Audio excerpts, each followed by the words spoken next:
Kolessellərə məktub. 3-cü fəsil. Beləliklə, Məsihlə birlikdə dirildiyinizə görə ucalardakı şeyləri axtarın. Orada Məsih Allahın sağında oturub.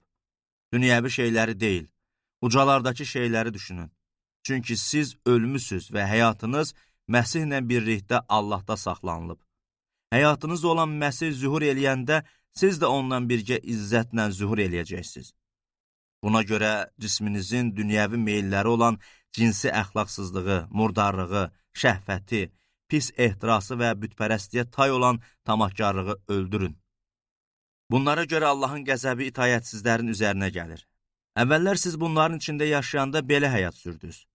İndi isə siz də qəzəbi, hiddəti, kini, böhtanı, ağzınızdan çıxan ədəbsiz sözlər kimi şeylərin hamısını kənara atın. Bir-birinizə yalan deməyin.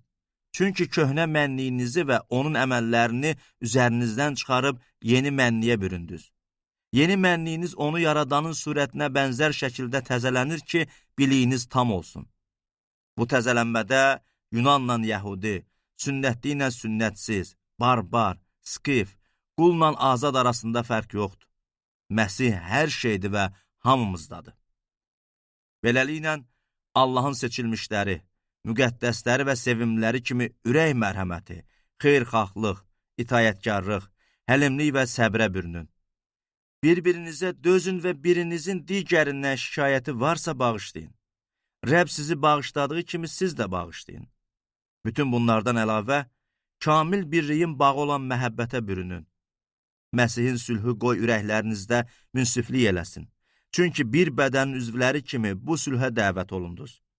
Həmçinin şükür eləyənlər olun. Qoy aranızda Məsihin kəlamı bütün zənginliyi ilə yaşasın. Bir-birinizə tam müdrikliklə təlim və nəsihət verin. Məzmurlar, ilahilər və ruhani nəğmələr söyləyib, ürəklərinizdə Allaha minnətdar ola nəğmə oxuyun. Dediyiniz və elədiyiniz hər şeyi Rəbb İsa'nın adı ilə eləyin. Onun vasitəsi ilə Ata Allaha şükr eləyin. Evdə olan münasibətlər. Ey qadınlar! Rəbdə olanlara layiq olduğu kimi ərlərinizə tabi olun. Ey ərlər! Öz arvadlarınızı sevin və onlarla sərt davranmayın. Ey övladlar! Hər işdə ata-ananıza itayət eləyin.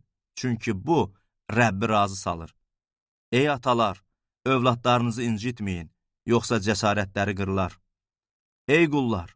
Hər işdə dünyəvi ağalarınıza itayət eləyin. Bunu insanları razı salmaq üçün gözə xoş görünən xidmətlə deyil, səmimi qəlbdən, Allahdan qorxaraq eləyin. Gördüyünüz hər işi insanlar üçün deyil, Rəbb üçün eləyən kimi can-ı dildən eləyin. Bilin ki, Rəbdən bunun əvəzinə irs alacaqsınız. Çünki siz Rəbb Məsihə qulluq eləyirsiniz. Kim haqsızlıq eləyərsə, işlətdiyi haqsızlığın əvəzini alacaq. Çünki Rəbb tərəfkeşlik eləməz.